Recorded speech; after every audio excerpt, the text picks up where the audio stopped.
처음으로 돌아가라라는 제목을 가지고 말씀을 함께 나누기 원합니다. 앞으로는 몇 주간 우리 에베소 교회에 나타난 7교회 교회를 통해서 우리 교회가 또 회복되어지고 또 우리가 바라봐야 될 교회 모습은 과연 어떤 모습인가 우리 말씀 가운데 살펴보기 원합니다. 특히 오늘 처음으로 돌아가라 이 말씀은요, 에베소 교회를 향한 하나님의 말씀입니다. 처음으로 돌아가라. 처음에는 제가 그 제목을 처음처럼이라고 했다가 보니까 소주 이름이 그 처음처럼 안 되겠다 싶어가지고 이름을 급하게 바꿨습니다. 따라할까요? 처음으로 돌아가라. 여러분, 해리 리더 목사님이 쓴 그 다시 불길로 타오르게 하라라는 책이 있습니다. 저희 서재에도 꽂혀 있는 책인데, 그 책의 저자 해리 리더 목사님은 미국 교회의 문제를요 3가지로 이야기하고 있습니다. 첫 번째, 미국의 전체 교회의 95%가 100명 미만의 교회라는 거예요. 그만큼 작은 교회라는 겁니다. 그리고 두 번째로는 미국 교회의 80% 내지 85% 교회가 정체되어 있거나 쇠퇴되어 가고 있다는 거예요. 몇 퍼센트요? 80에서 85%. 그러니까 단지 15% 내지 20% 정도만이 교회가 성장하고 있다는 겁니다. 그리고 세 번째, 미국에는 해마다 3,500개에서 4,000개의 교회가 문을 닫고 있다는 거예요. 이제까지가 아니라 매년마다 지금 3,500개에서 4,000개의 교회가 문을 닫고 있다. 물론 한국 교회 상황은 정확하게 제가 진단한 통계를 제가 갖고 있지 않기 때문에 무엇이라고 말하기는 어렵지만, 그러나 분명한 것은 한국 교회도요 많은 교회들이 지금 정체되거나 죽어가고 있다는 거예요. 제가 선후배 목사님들에게 만나고 목사님들 모임에 가서 이야기하다 보면 현상 유지하는 교회는 부흥하는 교회, 오늘날에 지금 현상 유지하는 교회는 부흥하는 교회고 대부분이 다 숫자가 매년마다 줄어가고 있다는 거예요. 이것이 현실의 상황입니다. 심지어 200명, 150명, 200명 되는 교회인데 주일학교가 모이지 않아가지고 문을 닫는 그런 안타까운 일도 벌어지고 있습니다. 교회가 정체되어 죽어가고 있다는 것, 원인이 어디 있을까요? 그리스도인들의 믿음이 죽어가고 있다는 거예요. 믿음이 정체되고 죽어가고 있다는 얘기입니다. 여러분, 이와 같이 이런 그런 어떤 정체되어지고 죽어가는 어떤 교회의 모습이요, 오늘 그 본문 가운데 나타나고 있습니다. 처음 사랑을 잃어버리고 믿음이 정체된 교회, 그리고 그 교회를 향한 주님의 책망과 경고의 메시지, 그리고 회복의 그 대책을 주께서 제시하고 계시는데, 우리 4절과 5절 말씀을 한번 보도록 할까요? 4절과 5절 말씀 같이 한번 읽어보도록 합니다. 시작.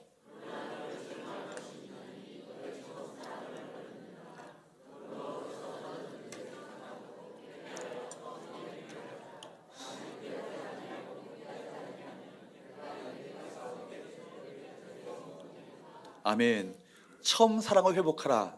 그렇지 않으면 내 촛대를 그 자리에서 옮기리라 말씀하시는 주님의 이 경고의 메시지를요, 우리 모든 성도들이 이 시간 귀담아 들어야 합니다.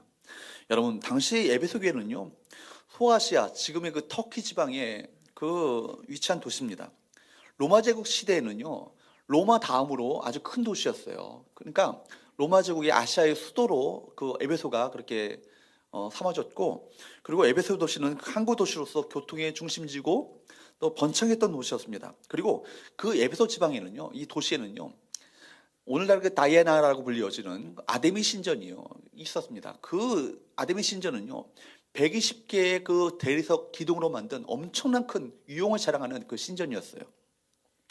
그 신상이 세워진 신전은 거기서 또한 수많은 수천 명의 그 남녀 사제들이 거기서 그 신전을 또 섬겼던, 종사했던 그런 도시였습니다. 그리고 이 도시는 바로 성적으로 타락하고 음란한 도시였습니다. 바로 이런 곳에 누가 목회했을까요? 사도 바울이 목회했습니다. 사도 바울이 3년 동안 여기서 바로 목회를 하면서 중심으로 활동하고 복음을 전했습니다. 그리고 그래서 바로 이제 세워진 교회가 어떤 교회예요? 에베소 교회예요. 그리고 사도행전 20장에 보게 되면 바울은 에베소 교회를 사역한 후에 예루살렘으로 올라가면서 고별 설교를 하는 거 보게 되면 이 교회는 그리스도의 주권과 말씀을 믿는 믿음이요 아주 견고하고 아주 훌륭했던 교회였음에 분명합니다. 바울이 이 교회에서 목회했고, 그 이어서 목회했던 사람은 바울의 수제자, 믿음의 아들이었던 디모데가 목회를 합니다. 그리고 그 이어서 사도 요한이 마지막에 그 에베소 교회에서 목회를 하고 그 마지막으로 그렇게 활동했던 그런 교회입니다. 그러니까 얼마나 위대한 목회자들이 거쳐갔던 교회입니까? 얼마나 훌륭하고 정통적인 교회예요. 그러나 교회가 세워진 뒤에 40년이 지나면서 차츰차츰 교회가 변질되기 시작했습니다. 오늘날의 여러분 에베소 지역을요, 성리순례를 가보신 분들의 이야기에 의하면 너무 불날 필요 없습니다. 저도 못 갔으니까요. 에베소 지역에 가보신 분들이 얘기해 보면 그 도시는요 이미 98% 이상이요 무슬림이에요. 이슬람교를 믿는 자들이 그 지역을 차지하고 있고요.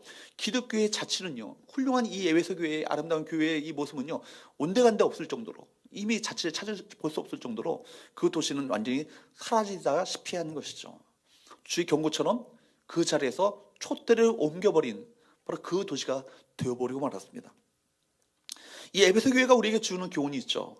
우리도 첫사랑을 잃어버리면 우리의 교회도, 우리 가정도, 우리 믿음도, 우리 민족조차도 바로 촛대가 옮겨지는 비극을 경험하게 될 거예요. 그러면 우리 에베소 교회를 향한 성령의 음성은 무엇입니까? 우리가 그 음성에 귀를 기울이셔서 오늘 신앙생활을 어떻게 다시 시작해야 될 것인지 깨닫고 우리 교훈을 받는 우리 복된 시간 될 수 있기를 축복합니다. 에베소 교회 여러분 보시면은 겉으로 볼 때는요 전혀 책망할 것이 없는 그런 훌륭한 교회입니다. 특별히 주님께서 에베소 교회를 칭찬하신 이유 중에 하나는 뭐냐면 교회 안에 이단이 들어왔어요. 이단이 들어가려고 했을 때 말씀의 기준이 분명하고 아주 정통적인 신앙에 굳건히 서 있었기 때문에 지혜롭고 분별하여서 이단을 내쫓았습니다. 바로 2절 말씀을 보도록 할까요? 시작. 내가 내 행위와 수고와 내 인내를 알고 또 약한 자를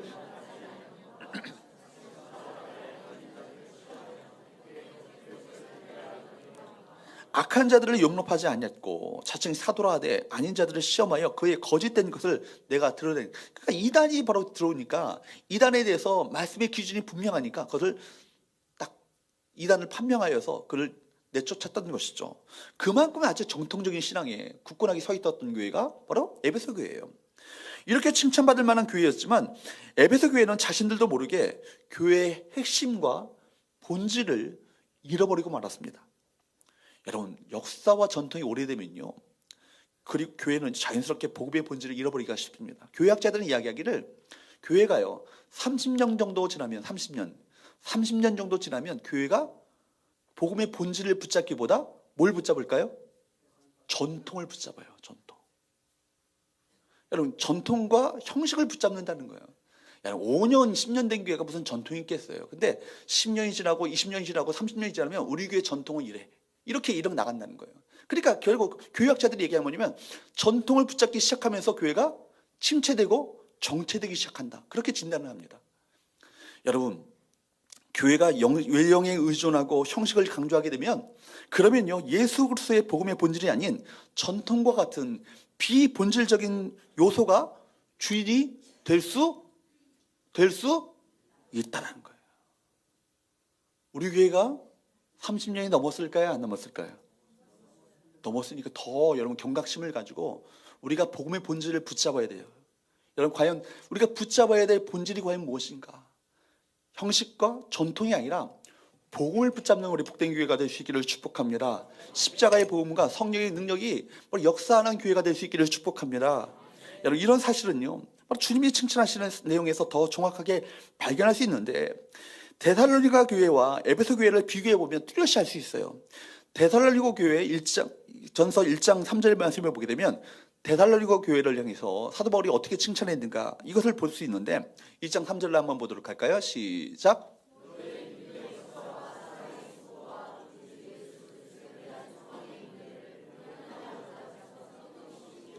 여러분, 이 교회에 대해서 바울이 칭찬한 건 뭐예요? 믿음의 역사라는 얘기는 사역을 그렇게 했다는 거예요. 사역, 행위를 말하는 거예요. 그들이 행위, 역사, 사역을 어떻게 했다고요? 뭘로 했다고요? 믿음으로 했다고요. 믿음의 역사가 있었다고요. 그들이 그냥 수고한 게 아니에요. 열심히 그냥 쎄빠지게 일만 한 게 아니라 그 수고에는 동기가 있어요. 뭐예요? 사랑의 수고예요. 사랑의 수고. 그리고 그들이 인내를 가졌던 것은 그냥 이를 악물고 견디기만 한 게 아니라 그 이유가 뭐예요? 소망의 인내예요. 우리 주 예수 그리스도에 대한 소망의 인내를 그들이 품었다. 지금 여러분 계시록 2장 2절과 한번 비교해 보십시오. 계시록 2장 2절에 보게 되면 내 뭐라고요? 믿음의 행위라고요? 뭐라고 하고 있어요? 계시록 2장 2절에는 그냥 행위와 내 행위와 또 사랑의 수고라고 얘기하고 있습니까? 그냥 수고와 내 뭐라고요? 소망이 있네? 그냥 있네요. 이걸 비교해 보시라고요. 그러니까 에베소 교회를 두고 데살로니가 교회처럼 내가 내 믿음의 역사를 아노라 이렇게 말씀하지 않으셨어요. 잘 보십시오. 뭐라고 하십니까? 단순히 내 행위와 내 수고와 내 인내를 아노라 이렇게만 말씀하십니다. 이걸 통해서 우리가 깨닫게 되는 건 뭐예요? 에베소 교회가 많은 행위가 있었지만 이거는요 사실은 믿음의 행위는 아니었어요. 많은 수고가 있었지만 사랑의 수고는 아니었어요. 많은 인내가 있었지만 소망의 인내는 부족했다는 거예요. 잘 짜여진 조직과 프로그램 그리고 여러 가지 활동으로 바빴지만 주님께 대한 믿음과 주님께 대한 사랑이 아닌 자기의 명예 그리고 자기가 맡은 바 책임감이 그 사역의 모든 행위에 동기가 되었다는 거예요. 이걸 지적하십니다. 인내는 했지만 주님이 다시 오신다는 재림에 대한 기대와 감격 그리고 천국에서 누릴 상급과 소망으로 인내하며 기다린 것이 아니라 그 자기 유익을 위해서 인내했다라는 거예요. 여기서 우리가 한 가지 주의할 점이 있어요. 우리가 아무리 많은 봉사를 하고 수고를 한다 할지라도 주님께 대한 사랑과 그 믿음으로 할 때 그것과 그냥 자기 책임감 때문에 할 때는요 그 결과가 달라지는 거예요. 책임감 때문에 어쩔 수 없이 하는 수고는요 힘들고 어렵습니다. 또 지칩니다. 오래가지 못해요. 남이 알아주지 못하면요 않으면요 괜히 시험이 듭니다. 자기 수고에 대한 대가를 은근히 구하게 되는 것이죠. 내가 이만큼 노력했는데 내가 이렇게 대접이 이 모양이야? 심지어 목사가 알아주지 못하면 그죠? 시험이 들지 않겠어요? 그러나 믿음으로 수고하는 자들은요 누구를 바라봐요? 누구를 바라봐요? 하나님 바라봐요. 사람 보지 않습니다. 사람을 보지 않고 하나님만 바라봅니다. 내가 어떻게 하면 이를 통하여 하나님을 기쁘시게 할 것인가를 생각하죠. 때론 어려움과 시련이 와도 쉽게 낙심하거나 절망하는 일이 없습니다. 오히려 그때 주님의 뜻을 구하면서 문제 앞에 간절히 하나님 앞에 기도하는 것이죠. 우리가 봉사를 할 때 그 중심이 어디 있는지를 여러분 점검해야 합니다. 직분이나 책임감 때문에 하는 봉사라면 우리 자세를 바꾸셔야 돼요. 인간적인 열심에서 우러나오는 것이라면 우리의 마음을 새롭게 하셔야 합니다. 주님이 좋아서 정말 주님 때문에 주님께서 내게 베푸신 그 사랑과 은혜가 얼마나 과분한 이것인가를 알기 때문에 이 감격 때문에 또한 우리 주님이 우리의 목표가 되시고 목적이 되시고 전부가 되시기 때문에 주님 한 분 목사가 몰라줘도 주님 한 분 나 알아주시면 그것만으로 족한 그런 섬김, 거기서 시작되어지는 섬김, 이게 진짜 수고고요. 이게 진짜 봉사고요. 이게 진짜 섬김인 거예요. 아멘. 이런 마음으로 봉사하면요 몸은 힘들어도요 사람들이 나를 알아주지 않아도요 자유합니다. 마음은 자유하고 기쁨으로 충만합니다. 알아주지 않으면 더 좋죠. 사람들이 알아주지 않으면 하늘의 상급은 더 큰 거예요. 아멘. 그렇지 않다면 주님께서 열심 자체를 인정하실지 모르겠지만 주님께서 기뻐하시는 믿음의 역사는 우리가 이룰 수가 없는 거예요. 문제가 뭡니까? 자기가 원하는 게 목적이고요 단지 주님은요 그 목적을 이루기 위한 수단에 불과한 그 믿음 수준에 있기 때문에 그런 것 아니겠습니까? 예를 한번 들어볼까요? 한 청년이 있어요. 이 청년은요 재벌 아들이야. 재벌이 뭔지 아시죠?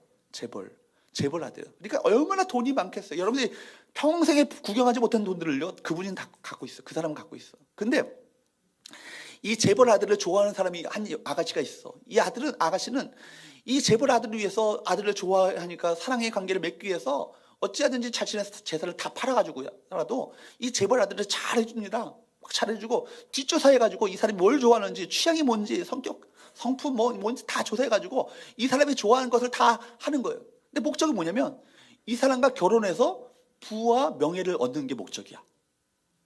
이게 진짜 사랑이에요, 아니에요? 요즘 애들은 그거 사랑이래. 요즘 물어보세요. 애들이 목사님 그거 사랑이에요. 요즘 애들 그렇게 얘기하지만 엄밀히 말하면 그건 사랑이 아니에요. 그 사람을 좋아서가 아니라 뭐예요? 그 사람 손에 있는 뭐예요? 돈, 재물, 명예가 목적인 것이죠. 마찬가지예요. 여러분 우리가 아무리 많이 해도 우리가 많이 사랑을 한다 우리가 섬기문다 할지라도 우리가 정말 주님이 인생 가운데 목적이 되지고 않고 수단이 되어진다면 이걸 뭐라고 하냐면 기복신앙이라고 합니다. 기복신앙. 주님이 목적이 되지 않고 주님 손에 들려져 있는 그 복만을 구하려는 그 신앙, 이게 기복신앙인 거예요. 우리 성도들이 교회에서 봉사하고 헌신해도 그것을 통해서 하나님을 통해 무엇인가를 얻고자 하는 수단이 되어버린다면 이것은 진정한 사랑이 아닌 거예요. 하나님은 그의 삶에 있어서 진정한 목적이 아니라 수단에 불과하기 때문입니다. 내 목표, 내 필요, 내 가정, 내 식구가 목적이고 내 미래, 내 사업이 목적이고 단지 하나님은 뭐예요? 수단에 불과한 거예요. 그렇기 때문에 그것 때문에 하는 그 헌신과 봉사는요, 사실은 엄밀히 말하면 사랑이 아닌 거예요. 예레미야 시대 때 그 사람들이요, 이스라엘 백성들이 하나님께 제사 드리기 위해서 향품을 가지고 제사를 드립니다. 근데 어디 가서 향품을 사오냐면 원방, 말하자면 그 인도까지 가가지고요 향품을 사오는 거예요. 여러분 지금은요 비행기 타고 몇 시간이면 인도 갈 수 있겠지만 팔레스타인 지방에서 인도까지 가려면요 몇 달을 여행을 해야 거기 가서 그 향품을 사올 수 있는 거예요. 그러니까 이 향품이 얼마나 귀중하고 얼마나 정성스러운 예물입니까? 그런데 하나님께서 그 향품 받지 않겠다고. 왜냐하면 그렇게 하는 목적이 하나님이 내가 너희의 수단이기 때문이다, 이렇게 경고하십니다.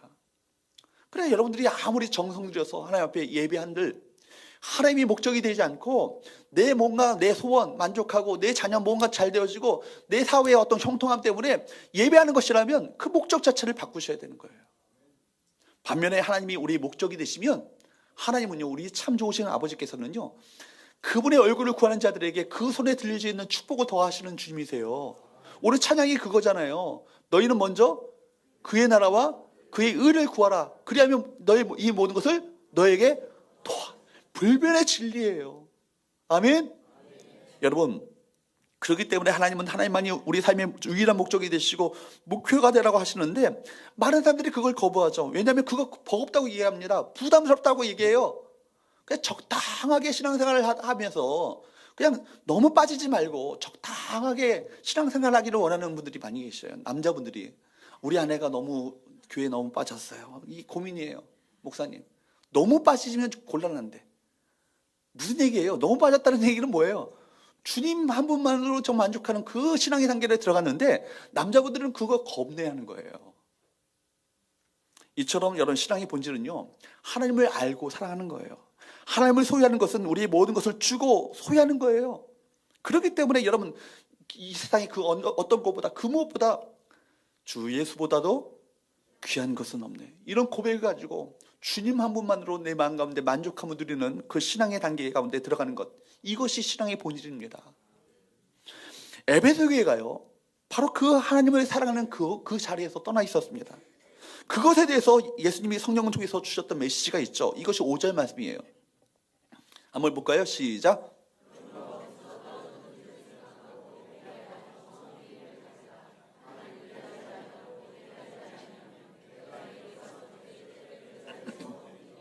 아멘. 그러므로 어디서 떨어졌는지를, 어디서 그 처음 사랑에서 떨어졌는지를 뭐하라고요? 생각하고, 또 뭐하라고요? 회개하여, 그 다음에 뭐하라고요? 처음 행위를 가지라고요. 이걸 원문을 보게 되면 기억하라는 거예요, 회개하라는 거예요, 행하라는 거예요. 세 가지 명령형으로 되어 있습니다. 여러분, 어떻게 처음 사랑을 회복할 수 있을 것인가, 이 말씀을 중심으로 해서 오늘 세 가지를 여러분에게 말씀드리고자 합니다. 첫 번째는요, 어디서 떨어졌는지를 뭐 하셔야 돼요? 생각하셔야 돼요. 생각하고라는 이 원어가요, 문해모뉴라는 말인데요, 계속해서 생각하고 회상을 하는 거예요. 영어 성경 보니까 remember, 기억하라는 거예요. 기억하라. 그러니까 이것은 현재형으로 계속 원어적으로 보면, 용법적으로 보면 계속해서 생각하라는 거예요. 계속해서 너희가 계속해서 생각하지 않으면 너희가 그 길로 돌아갈 수 없다라는 것이죠. 하나님을 떠난 것을 교정하기 위해서는 우선 우리가 어디서 떨어졌는지를 뭐 하셔야 돼요? 생각하셔야 돼요. 그리고 그 떨어진 곳으로 돌아가셔야 합니다. 여러분, 솔직하게 자신의 영적 상태를 진단하는 거예요. 내가 철저한 자기 인식이 없이요, 부흥은 없어요. 부흥의 전 단계는 항상 철저한 자기 인식이에요. 내가 얼마나 곰핍한지, 내가 얼마나 메마른지, 내가 하나님의 은혜가 얼마나 필요한지를 깨닫게 되어질 때, 그럴 때 갈망하는 마음이 생기지 않겠어요? 은혜에 대한 갈급함이 생기지 않겠어요? 사모하는 마음이 생기지 않겠어요? 먼저 철저한 자기인식이 있어야 합니다. 내가 처음 사랑을 잃어버렸습니다. 주님, 내가 첫사랑에서 떠나 있었습니다. 내가 정말 그 자리로 회복하기 원합니다. 그런 마음을 우리 모두가 가져야 될 줄로 믿습니다. 철저한 자기 인식이 없이 부흥은 없는 거예요. 우리가 처음 사랑을 어디서 잃어버렸는지 어떻게 알 수 있겠어요? 여러분, 처음 사랑을 잃어버렸는지 안 잃어버렸는지 어떻게 알 수 있겠어요? 영적으로 퇴보하는 것이 바로 그 증상이에요. 영적인 퇴보를 알리는 몇 가지 신호들이 있어요. 먼저요, 영적인 일에 관심이 없어져. 먼저 나타나는 징조는요, 말씀을 잘 받지 않습니다. 첫사랑의 감격에 떠나는 사람들의 특징이 뭔지 아십니까? 뭘 사랑하지 않아요? 하나님의 말씀을 사랑하지 않아.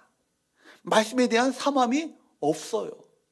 말씀을 들을 때 이 말씀을 나에게 주신 하나님의 음성으로 듣고자 하지 않아요. 그리고 대신 어떻게 들을까요? 자라. 왜 안 자니? 자야지. 이 시간에 좀 피로를 풀어야지. 눈을 감고 자야지. 얼마나 네가 피곤한데. 아이고, 목사님 소리가 자장가네. 자장. 내 몸에 이상이 있다라는 징후가 뭐예요? 먼저 뭐가 떨어져요? 뭐가 떨어질까? 기름이 떨어져요? 뭐가 떨어져요?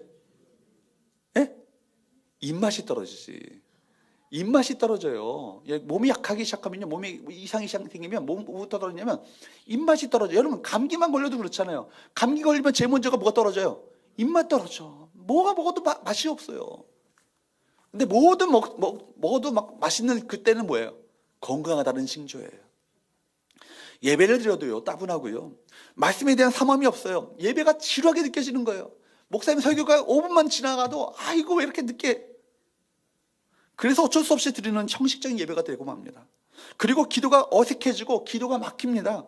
마음속에 세상 것으로 가득하니까 기도 드려도요, 마음 중심이 실리지 않고 이 말 했다가 저 말 했다가 그냥 주원부원 형식적으로 말하고 마는 거예요. 기도 시간이 점점 줄어들고 기도하여도 형식적으로 잠깐 하고 자리를 일어서는 거예요. 우리의 인간관계 속에서도 마음이 멀어지게 되면요, 대화가 단절되어지고 대화가 멀어지잖아요. 마찬가지로 기도하는 시간이 줄고 기도하는 마음이 줄어들게 된다는 거예요. 혹시 우리 중에 이런 증상이 나타나면 여러분 속히 회복할 수 있기를 축복합니다. 두 번째는 어떤 거냐면, 처음 사랑이 식어지면요, 죄를 짓고도 두려운 마음이 없어.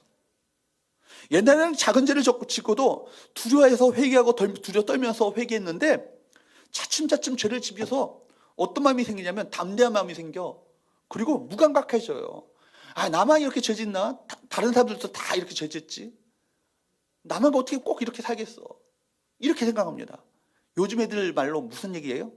겁대가리 짱 먹었다. 이런 얘기는 진짜 겁이 없는 거예요. 주님의 두려움에 대한 경외심이 없는 거예요. 겁이 없는 거예요. 그러니까 여러분, 죄에 대해서 자기를 합리화하고요, 변명하는 거예요. 다른 사람들도 다 그렇게 사는데 뭐. 죄에 대해서 무감각해지고 구원의 감격이 식어지고 주님께 대한 사랑이 식어지게 되는 거예요. 여러분, 다윗은 이렇게 고백해요. 시편 51편 12절 말씀에 주의 구원의 즐거움을 내게 회복시켜 주시고 자원하는 심령을 내게 주사 나를 붙드소서. 이 말씀이 뭐냐면, 사도 바울이 다윗이 여러분 누구와 범합니까? 그 간통죄를 범하죠? 우리의 아내 밧세바와 더불어서 간음죄를 저지르잖아요. 이 죄를 덮기 위해서 또 다른 더 큰 죄를 저지르죠. 우리아를 전쟁에 보내서 어떻게 죽게 만드는 살인 교사죄를 범하는 거야. 그런데도 불구하고 여러분, 다윗이 회개합니까? 회개하지 않아요. 이때가 제일 무서운 때인 거예요. 사실은 다윗이 핍박 가운데 있었을 때는 하나님께 매달리고 하나님을 의지하며 하나님 붙들고 살았어요. 사울의 그 말할 수 없는 핍박과 고난 속에 있을 때는 하나님만이 나의 소망이 되시며 하나님의 내 구원이 되심을 고백하면서 날마다 주님과의 관계 속에서 살았다고요. 네, 이제 고난이 지나갔어. 뭔가 잘 돼. 그리고 다윗 왕국도 강성해지고 부강해져. 그리고 이스라엘 역사 속에서 다윗 왕국처럼 부강하고 역대적으로 이제까지 강성했던 나라는 없어. 그러니까 그때 무슨 마음이 찾아와요? 안일한 마음이 찾아오는 거예요. 마음을 놨죠. 그리고 결국 죄를 짓고도 두려운 마음이 사라지게 되는 거예요. 세 번째는 어떤 걸까요? 신앙의 열매가 나타나지 않아요. 삶에 아무런 변화가 나타나지 않습니다. 전도의 열매가 나타나지 않아요. 가정도 보면요, 부부들이 사랑이 전혀 없이 어쩔 수 없이 의무적으로 형식적으로 사는 부부들이 있어요. 이런 경우를요, 정서적인 이혼이라 얘기합니다. 정서적인 이혼. 법적으로는 부부인데요, 마음과 정서적으로는요 남남이에요. 옛날에 그 청춘만세 그 노인들 나오셔서 하셨던 그런 그 프로그램이 있는데 스피드 퀴즈가 있었어. 할아버지와 할머니 내자가 나오는데 천생연분이야. 그 천생연분이 뒤에 할머니 뒤에 들고 서 있는데 할아버지가 이거 설명하려니까 당신과 나 뭐 그러니까 할머니가 뭐라고 해요? 왼수라고. 아니 내자 그러니까 평생 왼수. 이렇게 사시는 분들이 계시다고요. 그런 가정에는요 어떤 삶의 열정도 어떤 풍성함도 기대할 수 없죠. 이처럼 처음 사랑이 식어버린 신앙의 사람은요 마음이 굳어있고 삶 속에 주님의 풍성한 은혜를 체험하지 못합니다. 어떤 열매도 기대할 수 없는 것이죠. 근데 이런 상태가요 즉각적으로 딱 찾아오면요 내가 경각심을 가지고 딱 이것을 물리칠 수 있겠는데 서서히 찾아온다는 거예요. 나도 모르게 서서히. 그러니까 사람들이 잘 느끼지 못한 채 그렇게 서서히 영적으로 죽어간다는 거예요. 미국의 유명한 교회학자인 조지 바나가 이런 예화를 들었어요. 죽어가는 교회에 대해서 예화를 들면서 개구리를요 뜨거운 물 속에 집어넣으면 어떻게 될까요? 뜨거워하면서 튀어나옵니다. 쏟아내 놓으면요 개구리가 금방 튀쳐나옵니다. 그러나 미지근한 솥에 개구리를 넣고 서서히 불을 높이면요 가만히 있는다는 거예요.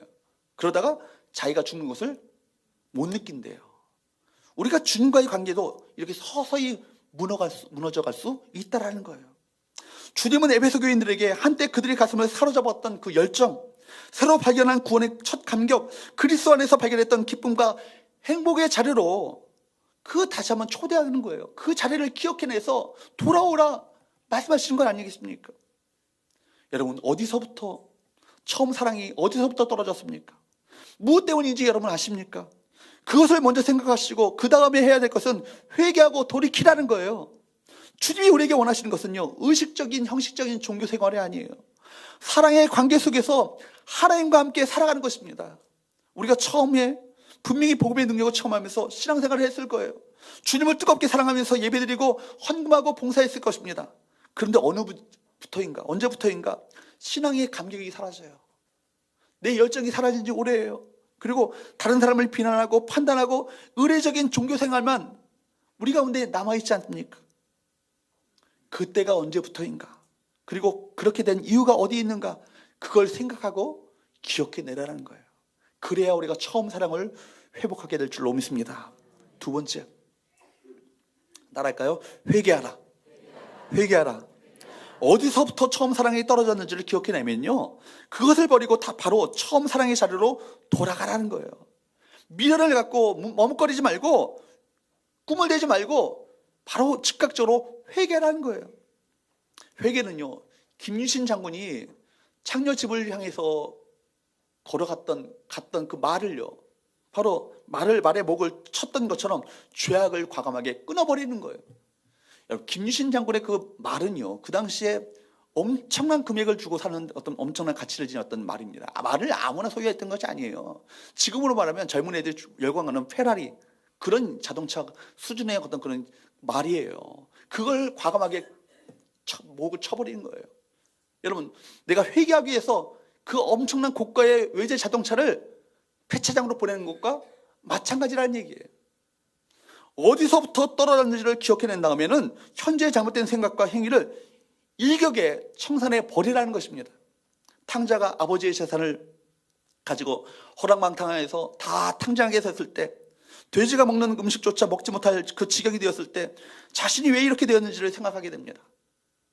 거기서 후회와 미련만 갖고 평생을 살았다면 거기는 그 아들은 탕자는요 회복의 기회가 없었어요. 그러나 아버지께 죄를 지었다는 것을 깨닫게 되지만 그 자리에서 일어나 아버지의 집으로 돌아가는 것처럼 내가 서 있어야 할 그 자리로 돌아가는 것, 후회와 미련과 죄책감이 아닌 그 자리로 돌아가는 것, 이것이 진정한 회개의 의미라는 거예요. 회개라는 것은 그렇기 때문에 메타노이아라는 말인데, 메타노이아라는 말은요 자, 길을 가다가 뭐예요? 도드라가는 거예요. 유턴하는 거예요. 잘못된 길로 가면요 계속 잘못된 길로 가네. 어떻게 지금 부산으로 가겠네. 그러다 부산까지 가는 거예요. 지옥까지 가는 거라고요. 빨리 다른 그 톨게이트에서 빠져나와가지고 다시 올라가는 상행선을 타야 되죠. 이것이 회개입니다. 말씀의 자리로 돌아가는 것입니다. 예배의 자리로 돌아가는 거예요.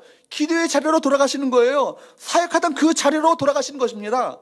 어디서부터 떨어졌는지를 여러분 기억하셨습니까? 무엇 때문에 처음 사랑이 잃어버렸는지를 여러분 생각나셨습니까? 우물쭈물하지 마시고 머뭇거리지 마시고 그 자리에서 일어나 처음 사랑의 자리로 돌아갈 수 있기를 주님으로 축복합니다. 거기에 누가 기다리세요? 우리 하나님이 기다리세요. 우리 주님이 기다리셔요. 여러분, 우리가 기억할 것은요, 내가 무엇을 하고 안 하고 큰일을 하고 안 하고의 문제보다 더 중요하고 강조해야 될 것은 뭐냐면 영성이 살아있는 교회가 되어야 되는 거예요. 영성이 살아있는 사람이 되어야 되는 거예요. 그래야 주님이 기뻐하시고 인정하는 사람이 되지 않겠습니까? 영성 있는 사람의 그 특징은 뭐예요? 주님께 대한 처음 사랑의 그 감격이 살아있는 거예요. 예배 드릴 때도 그냥 예배 안 드리면 찜찜하고 찝찝하니까 그냥 나와서 자리에 잡히고 돌아가는 것이 아니라 예배 드리실 때마다 이 구원의 감격과 은혜가 내 마음 가운데 차고 넘치고 그 감격 속에서 눈물 흘리고 그 감격 속에서 기뻐하며 그 감격 속에서 벅차오른 감격 속에서 주님을 찬양하는 그 예배가 될 때 그 예배 가운데 주께서 임재하시지 않겠습니까? 영광스러운 하나님의 놀라운 축복을 우리 가운데 부으시지 않겠어요? 다윗은 왜 자신에게 영적인 답답함이 오게 됐는지, 왜 마음이 짓눌리게 되는 이런 고통을 당하게 되었는지, 왜 구원의 기쁨을 잃어버리고 주님께 대한 그 자원하는 심령을 잃어버렸는지 자신의 죄를 깨닫게 된 거예요. 그리고 난 다음에 눈물로 침상을 적시면서 간절히 통곡하며 주 앞에 회개합니다. 그 다음에 이렇게 고백하는 거예요. 시편 51편 17절 말씀 계속해서 보게 되면 한번 읽어보도록 할까요? 시작. 하나님께서 구하시는 제사는 상한 심령이라 하나님이여 상하고 통해하는 마음을 주께서 멸시하지 아니하시리이다. 아멘. 하나님이 오늘도 구하시는 예배가 어떤 예배라는 거예요? 멋진 오케스트라를 다 동원해서 드려지는 그 예배, 멋진 인테리어와 어떤 그런 조명 속에서 드려지는 그 예배, 멋진 찬양팀이 나와서 그 멋들게 찬양하는 그 예배, 그런 예배가 아니라 진정으로 하나님께서 찾으시는 그 예배는 뭐라는 거예요? 상한 심령이라는 거예요. broken heart. 우리 정말 깨어진 마음을 가지고 주 앞에 통하는 마음을 가지고 주님, 내가 주의 은혜를 삼하기 원합니다. 내가 주의 은혜를 갈망하기 원합니다. 그 처음 사랑을 회복하기 원합니다. 주여 저를 하나님 받아주옵소서. 그 처음 사랑을 회복하여 주옵소서.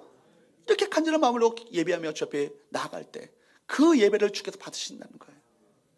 오늘 교회는요, 무엇보다도 주님과의 처음 사랑의 감격을 회복하는 것이 우선 과제예요. 교회가 많은 문제가 있고 오늘날에 많은 우리 교회 문제로 인해서 세상 사람들로부터 우리가 비난을 받고 있지만 저는 제일 큰 문제가 다른 것이 아니에요. 처음 사랑을 잃어버린 거예요. 처음 사랑을 잃어버리니까 온갖 수많은 어떤 정말 더러운 냄새나는 일들이 교회 안에 있지 않겠습니까? 그래서 사람들로부터 그 땅에 짓밟히는 소금과 같이, 맛을 잃어버린 소금과 같이 되어버리지 않았어요. 주님이 인정하시고 칭찬하시는 사람, 기뻐하시는 사람은 다른 것이 아니라 그 주님 때문에, 그 사랑 때문에 감격하고 주님 때문에 기뻐하며 살아가는 그 사람일 것입니다. 사랑하는 여러분, 회개하는 곳에 진정한 회개의 가운데 기쁨이 있어요. 회개하는 곳 가운데 주님의 사랑이 회복되어지고 회개하는 곳 가운데 주의 역사를 체험하게 될 줄로 믿습니다. 마지막으로 세 번째, 한번 따라할까요? 처음 행위를 가지라. 여러분 5절 말씀을 다시 한번 읽어보도록 합니다. 5절 말씀 시작.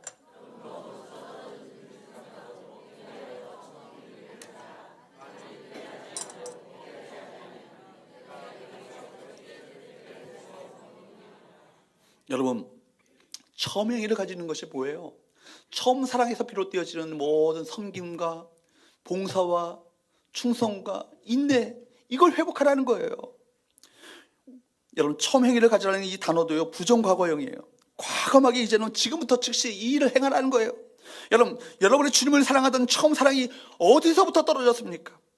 세상 일 때문에 금보다 더 귀한 믿음이 떨어졌습니까? 돈 때문에 믿음이 떨어지고 처음 열정이 떨어졌습니까? 세상의 염려와 걱정 때문에 처음 사랑, 처음 열정이 식어졌습니까? 이 시간 여러분 진지하게 나의 믿음과 주님의 은혜와 사랑이 어디서부터 떨어졌는지를 회개하셔서 처음 행위를 가질 수 있기를 축복합니다. 그렇지 않으면 엄청난 비극이 있는 거예요. 하나님의 심판이 있을 뿐입니다. 5절 말씀에 내가 내게 가서 엘코마이소이라는 말이에요. 내가 내게 가서 무슨 얘기예요? 회개치 않을 경우 맞게 될 현재적인 심판을 말하는 거예요.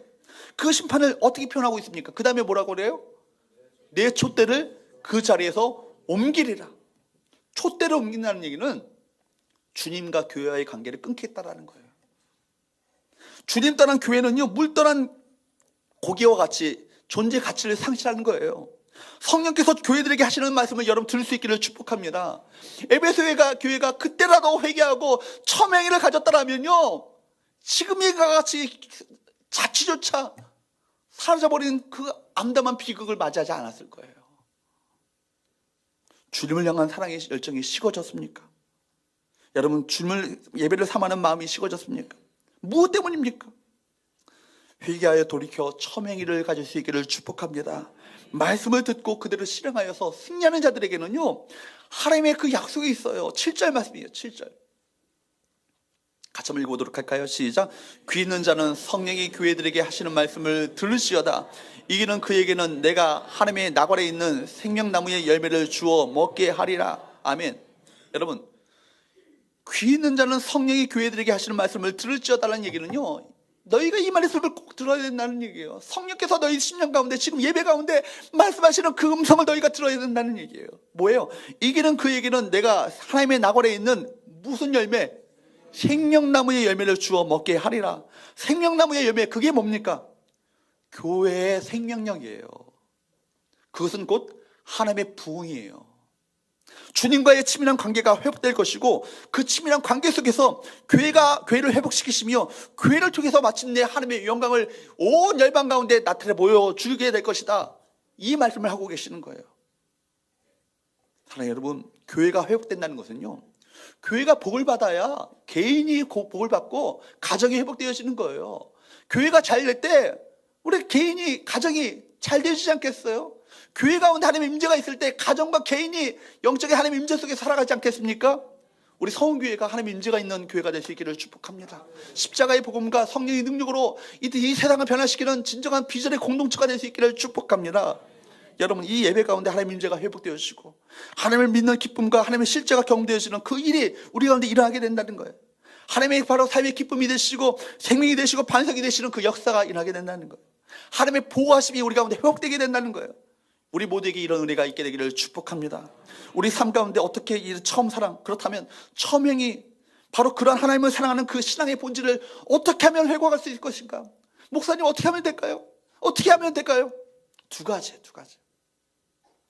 중요합니다. 첫 번째는요, 찬양과 경배예요. 찬양과 경배. 찬양과 경배를 소홀히 하지 마십시오. 그분만을 바라보면서 모든 것을 내려놓으시고 그분께 사랑의 고백과 사랑의 찬사를 접해 올려드릴 수 있기를 축복합니다. 오늘날 우리나라의 한국교회의 그 찬송가들이 너무 잘못된 게 뭐냐면, 사실은 찬양들이 사실은 미국의 영어를 원문을 보게 되면 직접 고백이에요. 내가 당신을 사랑합니다. 당신께 찬양을 드립니다. 이런 고백인데, 찬양을 드리자. 이렇게 간접화법으로 다 바꿨어요. 이게 문제예요, 문제. 그리고 사실은 찬송가들 보면 뒤에 있는 찬송들은 옛날에 복음성가들이에요. 복음성가에 불렀던 찬송들이 다 들어왔기 때문에 우리 함께 즐겁게 우리가 신앙 생기를 걸어가세요. 이런 간접적 서로에게 얘기하는 곡들로 있어요. 근데 오늘날의 여러분, 그 현대적인 그 경배와 찬양 노래들이 어떤 노래예요? 다 주님께 대한 사랑의 고백을 드리잖아요. 그죠? 찬사를 드리잖아요. 주님을 높이잖아요. 영광을 드리잖아요. 이런 찬양의 고백을 드릴 때, 우리가 주님께 그런 찬양과 경배를 올려드릴 때 우리 처음 사랑이 우리가 회복되게 될 거예요. 두 번째는 뭐냐면, 함께 기도하는 기도의 자리예요. 이게 중요합니다. 여러분, 중보 기도가 중요한 것은요, 소중한 것은 하나님의 얼굴을 구하는 것이고 하나님의 의중이 있는 것을 깨달아 그 길로 가는 것이기 때문에 이것이 중요한 거예요. 내 소원 만족하는 기도가 아니고 정말 다른 사람을 위해서, 어떤 교회를 위해서, 이 나라를 위해서, 하나님 나라를 위해서 구하는 이 중보 기도, 하나님의 영광을 구하는 그 중보 기도를 드릴 때 하나님의 마음 가운데 그것을 참 기쁘게 받으세요. 저와 여러분들이, 우리 교회가 하나님께로 더 회복되어지고 지속적으로 그 가운데 머물러 있음으로 말미암아 하나님의 임재가 나타나는 이 처음 사랑이 회복되어지는 아름다운 은혜가 우리 모두에게 있게 되기를 주님으로 축복합니다. 그럴 때 반드시 하나님의 부흥을 이 땅과 이 교회 가운데 부어주셔서 하나님께서 하시겠다고 하셨던 모든 약속이 우리 가운데 이루어지게 될 줄로 믿습니다. 이 시간에 말씀을 기억하면서, 시간이 갔지만 잠시 한 2, 3분간 우리 한번 주님, 내가 처음 사랑을 회복하게 하여 주시옵소서. 언제 그 자리에서 내가 떨어졌는지를 다시 한번 기억하게 하여 주셔서 그 사랑의, 그 하나님 주시는 사랑의 관계를 회복하는 믿음을 우리 가운데 허락하여 달라고 우리 주여 한번 찾고 간절히 기도하도록 합니다. 주여!